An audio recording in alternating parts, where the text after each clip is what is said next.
The Chicago autumn morning was chilly. Carol Rogers hurriedly prepared breakfast while gazing at the blazing fall foliage through the kitchen window. The cold wind from Lake Michigan rattled the window, announcing winter's approach. "Amy, time to wake up." She called up to her daughter's room on the second floor, but there was no response. Carol frowned and looked at the clock. 7:30 in the morning. She had an important presentation today at the advertising agency where she worked as an art director, and couldn't afford to be late. "Amy." She climbed the stairs and knocked on her daughter's door. A weak voice answered from inside. "Mom, my head hurts." When she entered the room, Amy's face was flushed, and she was curled up under the covers. Carol worriedly placed her hand on her daughter's forehead. There didn't seem to be a fever, but Amy looked unwell. "Another headache.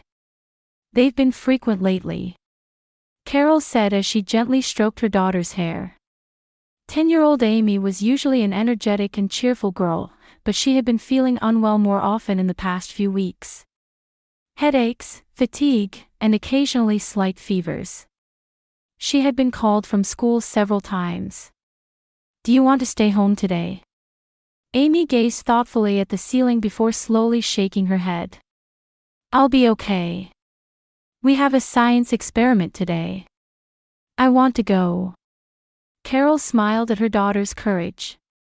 She knew Amy was putting on a brave face, but she wanted to respect her wishes. "All right.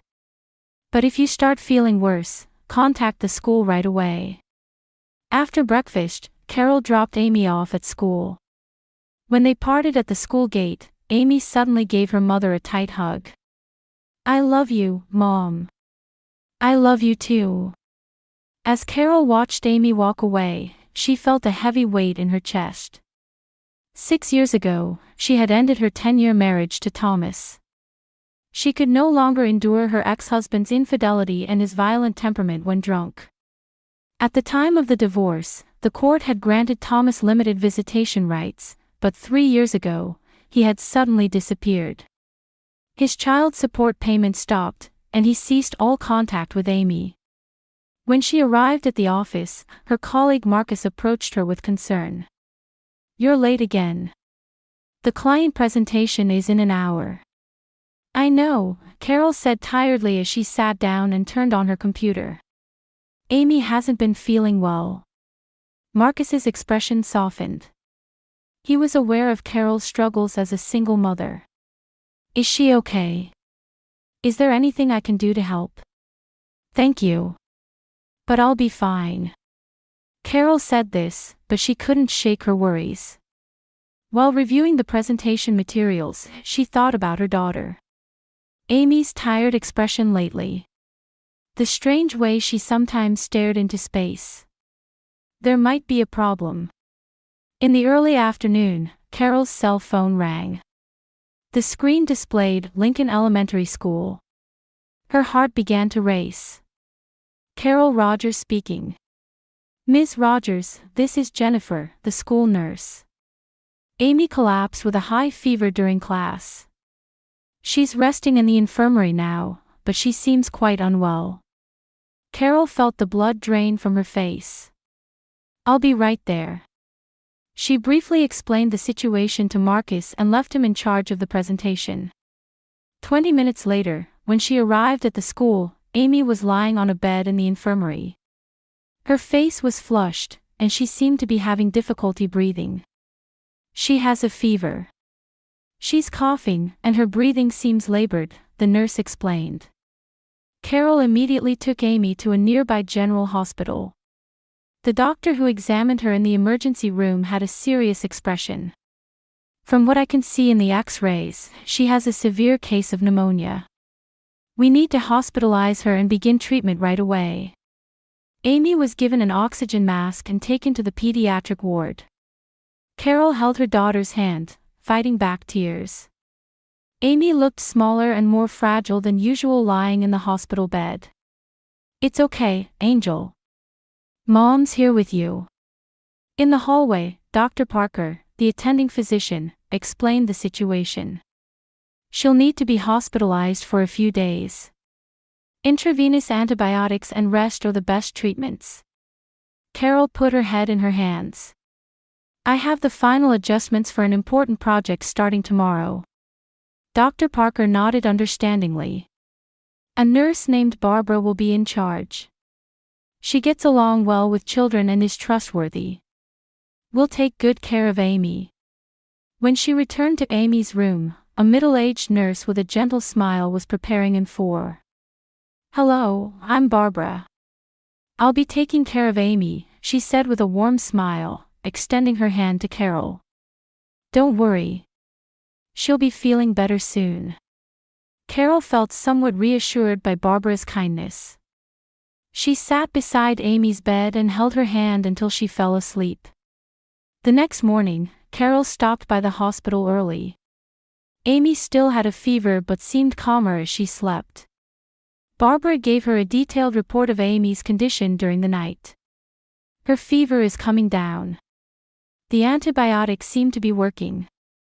Carol sighed with relief. Thank you, Barbara.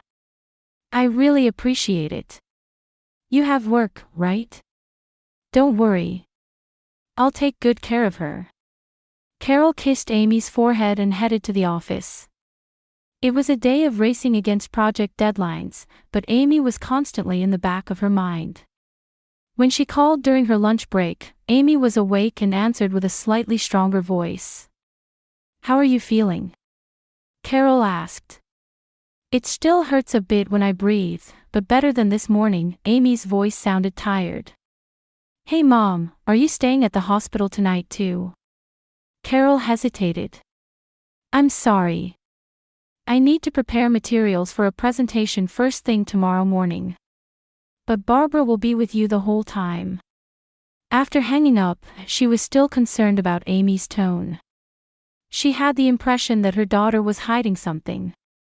When Carol returned to the hospital that evening, Amy's expression was different from the morning. Her previous brightness was gone, and she looked frightened. What's wrong? Carol sat by Amy's bedside and took her hand. After hesitantly looking around, Amy said in a small voice, Mom, last night, someone came to my room. Carol frowned. Do you mean Barbara? No. Amy shook her head. I woke up in the middle of the night, and there was a stranger in my room. It was a woman, but not Barbara. Carol touched Amy's forehead. She still had a fever, but it was lower than in the morning. You might have been seeing things because of the fever. It wasn't my imagination, Amy said, sounding slightly angry. She talked to me. Carol called for Nancy, the nurse. After hearing Amy's claim, Nancy explained with an understanding expression. Some antibiotics can cause hallucinations, and high fevers can have the same effect. Children, in particular, have vivid imaginations.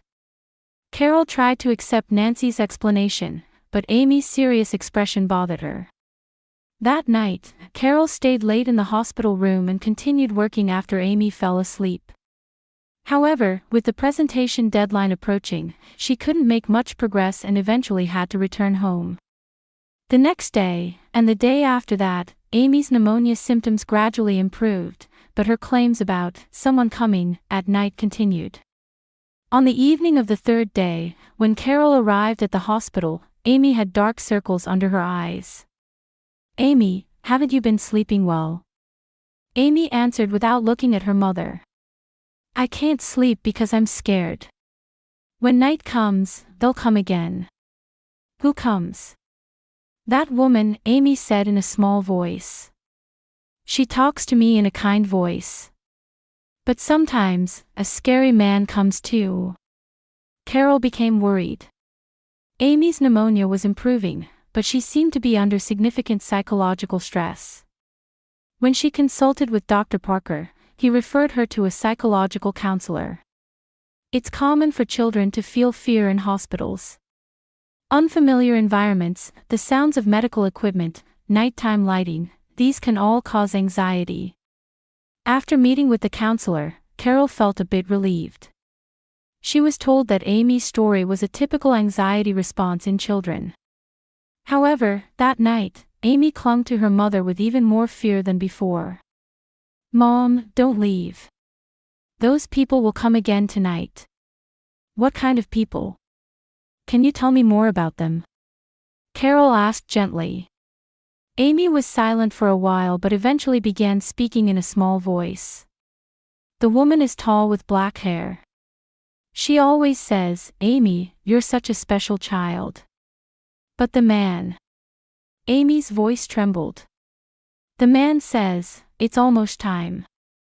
I don't know what's almost time, but it's scary." Carol embraced her daughter. Amy's story was too specific to be just a hallucination. She decided to consult with Nurse Barbara. The next morning, as Carol was looking for Barbara, an unfamiliar nurse approached her. "Are you looking for something?" "I'm looking for Barbara." "Oh, Barbara has the day off." "I'm Erica, the nurse on duty today." Erica was a young, seemingly kind woman. Carol told her about Amy's nighttime claims. Erica listened with concern but suddenly said as if remembering something. "Speaking of which, there's been a small issue at the hospital recently. Someone lost their staff ID, so security has been tightened." "Staff ID?" Carol felt uneasy. "Yes, we'd have trouble if someone could enter the hospital without authorization," Erica said with a serious expression. "We're especially careful with the pediatric ward. But don't worry. We've increased security guards." Doubt began to grow in Carol's mind. Could Amy's story and the hospital's security problem be coincidentally related? Throughout the day, while working at the office, she constantly thought about Amy. By evening, Carol had made a decision. She arranged to have Marcus handle tomorrow's presentation and decided to stay at the hospital tonight. She explained the situation to the hospital administrator and received special permission. She would be allowed to use a family rest room close to Amy's room. "It's really fine," Erica assured her. "Children have vivid imaginations. But having her mother nearby will give her peace of mind." That night, Carol read a picture book with Amy and sat by her bedside until she fell asleep. When Amy began to breathe deeply, Carol quietly headed to the restroom. But her heart was uneasy. She lay down on the bed in the restroom but couldn't sleep. The clock showed 11 p.m. Carol made a decision. Tonight, she would discover the identity of Amy's visitors. She quietly left the restroom and stood in the dimly lit hallway. The pediatric ward had reduced lighting at night, with only the faint light from the nurse's station to guide her. Carol approached Amy's room door and held her breath. Around midnight, Carol was holding her breath in front of Amy's room.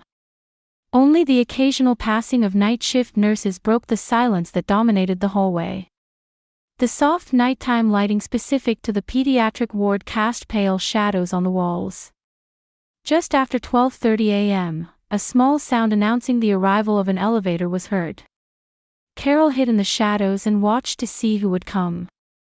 However, it was only a nurse making her midnight rounds. She passed by Carol's cheek and moved on to the next room. Time passed slowly. Carol nearly succumbed to fatigue and drowsiness several times, but each time she remembered Amy's terrified expression, she regained her focus. Around 2 a.m., she heard faint footsteps. The sound of someone coming up the stairs. Carol's heart began to race. Peering carefully from her hiding place, she saw a woman in a white nurse's uniform approaching from the far end of the hallway. The woman carefully looked around as she walked quietly. She quickly passed by the nurse's station and headed straight for Amy's room. The woman was indeed wearing a nurse's uniform, but something felt off. Carol frowned. The uniform seemed slightly ill-fitting. And her movements lacked the confidence and familiarity typical of hospital staff. The woman paused momentarily in front of Amy's room door, checked her surroundings again, and then quietly opened the door. Carol couldn't suppress her racing heart. An intruder had entered her daughter's room. She instinctively wanted to rush in but restrained herself as if prompted by something. She needed to assess the situation first. Carol quietly approached the door and peeked through the slightly open gap. What she saw made her catch her breath. Inside the room, the woman was sitting next to Amy's bed, gently stroking her hair. Amy remained asleep with her eyes closed, but her expression was peaceful. The woman was whispering something to Amy in a soft voice. "It's almost time, Amy. You're truly a wonderful child. Mommy and Daddy are waiting for you." A chill ran through Carol's entire body. Who was this woman? Why was she calling herself Mommy? The woman's long black hair and slim build matched exactly what Amy had described. As Carol continued to observe, the woman took something out of her pocket. It was a small doll. She placed it by Amy's pillow and smiled. "This is a present for you. A symbol of our new family." Alarms went off in Carol's head. This woman was clearly suspicious. Just then, the woman's expression changed. She suddenly stiffened and looked toward the hallway as if listening. "He's here," the woman whispered to Amy. "See you tomorrow, my sweet child." The woman quickly stood up and moved toward the window. Carol was on the verge of panic but was distracted by heavy footsteps echoing from down the hallway. A man's footsteps. Carol quickly returned to her hiding place. The figure that appeared from around the corner was a man wearing a hospital custodian's uniform. The man was of medium height with broad shoulders, and a small part of a tattoo was visible at his neck. He too was looking around cautiously as he approached Amy's room. Memories stirred in Carol's mind. That build, that walk. Could it be? A terrible premonition grew within her. The man entered Amy's room. Carol peeked through the gap again. The woman was no longer visible. The curtain near the window swayed slightly, but Carol couldn't tell where the woman had hidden. The man approached Amy's bed and stared at her face. When he noticed the doll by her pillow, he smiled faintly. "So Lisa was here," the man muttered softly. He then moved closer to Amy and touched her cheek. "It's almost time, Amy. Let's become a new family. Daddy will take you away." Amy woke up. She looked at the man, confused for a moment, but her expression quickly changed to one of fear. "Who are you?" Amy's voice was trembling. "Don't you remember?" The man smiled, but his eyes were cold. "I'm your daddy." Amy cried out in a trembling voice. "No. Mom. Mom." Carol couldn't bear it any longer. She forcefully opened the door and rushed in. "Get away from Amy." The man turned around. For a moment, shock crossed his face. Carol knew with just a glance, it was Thomas. Her ex-husband, who had disappeared suddenly 3 years ago, was here now. "Carol." Thomas's voice was low and had a dangerous resonance. "I'm calling security." Carol shouted. Thomas quickly moved away from Amy's bed and headed for the exit. Carol tried to stop him, but Thomas pushed her aside forcefully and ran into the hallway. As Carol fell to the floor, she reached for the emergency call button. Amy ran to her mother, crying. "Mom." That man was scary. Carol held her daughter tightly. "It's okay, you're safe now." Alarms rang throughout the ward, and the night shift nurses rushed to the room. Carol instinctively looked down the hallway, but Thomas was already gone. Looking at the window, she saw the curtain swaying in the wind. The window was half open, leading to the emergency stairs outside.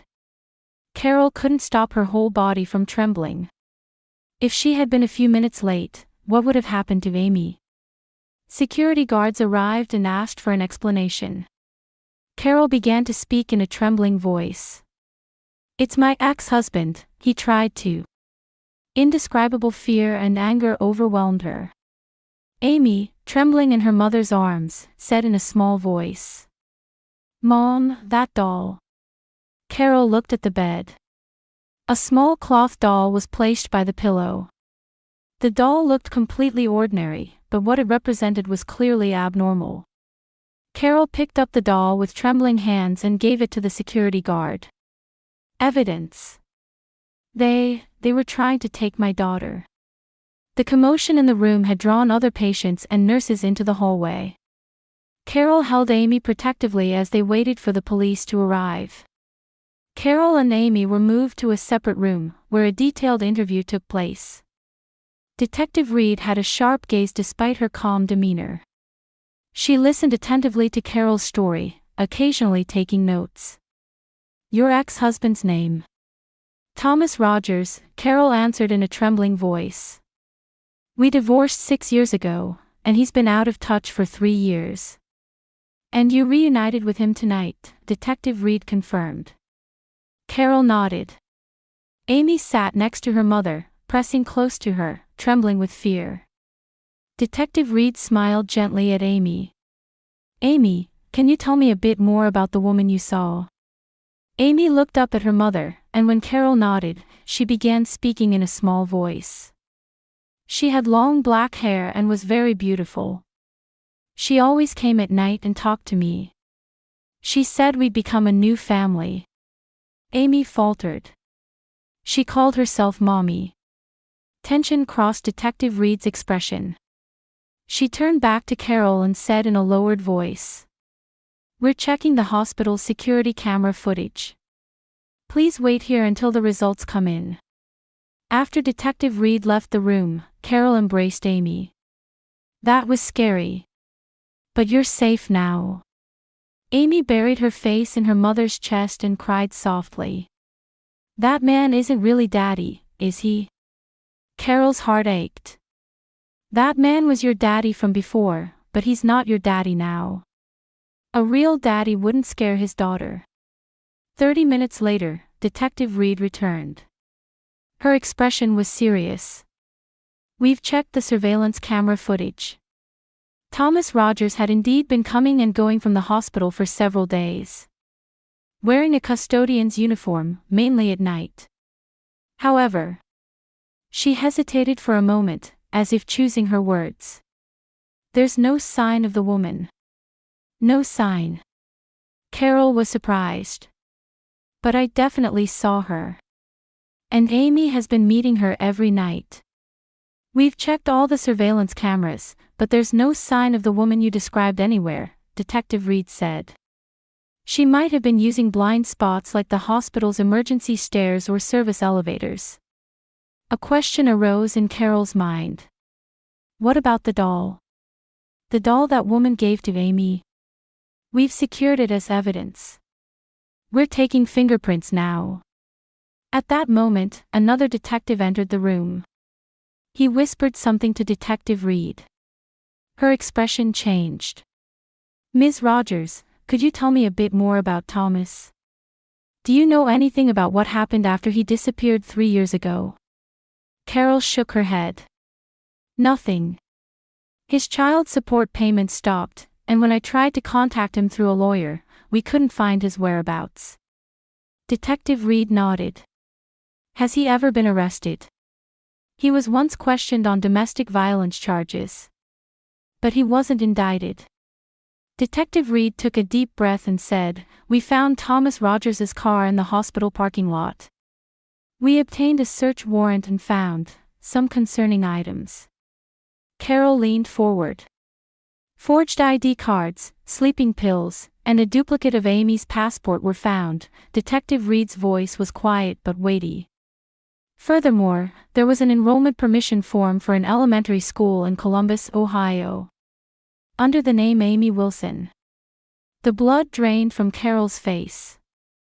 "Wilson?" "Yes," Detective Reed nodded. "And we also found this photo in the car's dashboard." She took out a smartphone and displayed an image. It was a photo of Thomas with a young woman. The slim woman with black hair was clinging to Thomas's arm and smiling at the camera. "This woman's name is Lisa Wilson. She and Thomas Rogers were married 3 years ago. Carol gasped. The woman in the photo was exactly the night visitor that Amy had described. Our investigation into Lisa Wilson reveals that she has congenital infertility and strongly desired children, Detective Reed continued. According to her parents, Lisa had been telling people around her for about a year that she would soon become a mother. Suddenly all the pieces connected. Carol made a horrifying deduction. They were planning to kidnap Amy. Detective Reed nodded gravely. That's what it looks like. Judging from the sleeping pills and forged documents found in the car, they were planning to carry it out soon. Amy trembled and shrank into her mother's arms. Carol held her daughter even tighter. We've issued a multi-state alert, Detective Reed said. For both Thomas Rogers and Lisa Wilson. Don't worry, we will catch them. The room was enveloped in heavy silence. In Carol's mind, various thoughts were swirling. Why had her ex-husband resorted to such deranged actions? How had the man she once loved changed to the point where he would try to kidnap their daughter? Mom. Amy's small voice broke the silence. Was I about to be taken away? Carol felt the back of her throat heating up. I'm glad that didn't happen. You're safe now. As morning came, the hospital began to return to its usual vibrancy. Carol and Amy were moved to a new room under police protection. Dr. Parker, Amy's attending physician, recommended a few more days of hospitalization considering the shock from the recent events. When Barbara visited the room, her face showed deep guilt. I'm truly sorry. I never imagined something like this would happen. Carol showed a tired smile. It's not your fault. No one could have predicted this.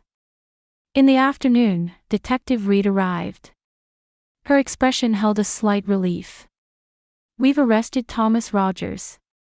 He was caught at a checkpoint on an Indiana highway. Carol sighed deeply in relief. What about Lisa? She hasn't been found yet. However, her parents' home is under surveillance. She won't be able to run for long. Detective Reed placed a hand on Carol's shoulder. Ms. Rogers, your courage saved your daughter. Many parents dismiss their children's stories as products of imagination. But you listened to your daughter's words and took action. Carol looked at her daughter. Amy was peacefully asleep on the sofa by the window. Her face showed a serenity that hadn't been seen in days. I just did what any mother would do. That night, under the starry sky visible from the hospital room window, Carol sat at Amy's bedside, holding her daughter's hand. Her heart was still trembling with fear, but she also felt a strong relief.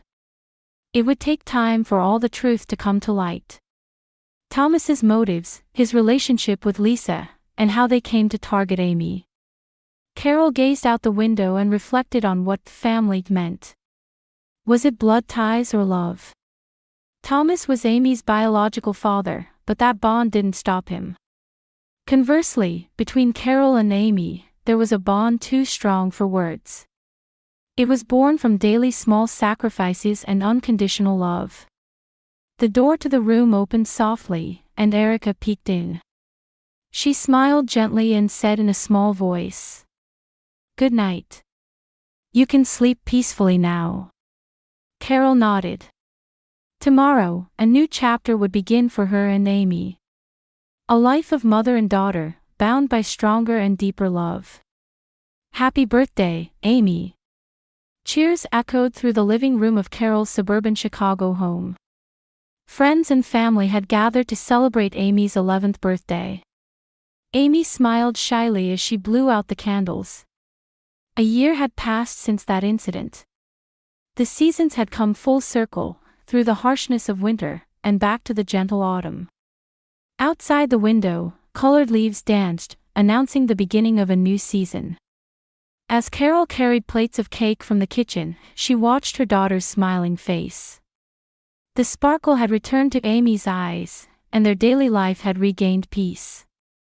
However, she still occasionally suffered from nightmares in the middle of the night. "Let me help you." With a gentle voice, David stood beside her. He was a client at Carol's advertising agency who had supported her continuously after the incident. Their relationship had gradually deepened, and now they spent weekends together. "Thank you," Carol smiled. As David took the plates, he whispered in her ear, "Amy has really recovered, hasn't she?" That was true. After Thomas and Lisa were arrested, Amy had confronted her emotional wounds with a professional counselor. The first few months were difficult, but Amy showed remarkable resilience. At the trial, both Thomas and Lisa were found guilty. Thomas claimed he just wanted to see his daughter, but the evidence found in their car was undeniable. It became clear that Lisa had mental health issues, and receiving treatment was included as a condition. In the living room, Amy was laughing with her friends as she opened her presents. By her side was Bella, a golden retriever puppy who had become part of the family a few months ago. Bella had started as a therapy dog but was now Amy's best friend and guardian. "This is beautiful," Amy exclaimed, picking up a small silver bracelet. It was a gift from David. He looked at Carol and smiled. After the party ended and friends had gone home, the three of them sat on the swing in the backyard, watching the twilight sky. "Mom," Amy suddenly said. "Today, I wrote an essay about family at school." "Oh, what did you write about?" Carol asked gently. "I wrote that real family isn't about blood ties," Amy said while petting Bella's head. "Family means the people you feel safe with." Carol felt a warmth in her chest. Her daughter's words reflected what she herself had learned over the past year. David quietly put his arms around both of their shoulders. "That's right, Amy." Meanwhile, in the state prison, Thomas stared at the wall of his solitary cell. His relationship with Lisa had collapsed, and she was receiving treatment in a different facility. He often reflected on his actions and was overcome with deep regret. With no visitors, he was completely alone. From Carol's house window, the three figures were illuminated by the setting sun. They were talking about something, occasionally laughing. Amy was teaching David something, and he was listening intently. As night fell, Carol was reading a bedtime story in Amy's room. When she finished, Amy took her mother's hand and said with a serious expression, "We'll always be together, right?" Carol looked straight into her daughter's eyes and nodded firmly. "Always together, Angel. I promise." It wasn't just words, it was a vow with her life at stake. Carol kissed Amy's forehead and left the room. Meeting David in the hallway, he gently embraced her shoulders. "Are you okay?" "Yes," Carol smiled. "Now I really am." Outside the window, the autumn wind rustled the trees, announcing the arrival of a new season. Accepting the past as the past, they had begun to walk forward. Protected by the bonds of a true family.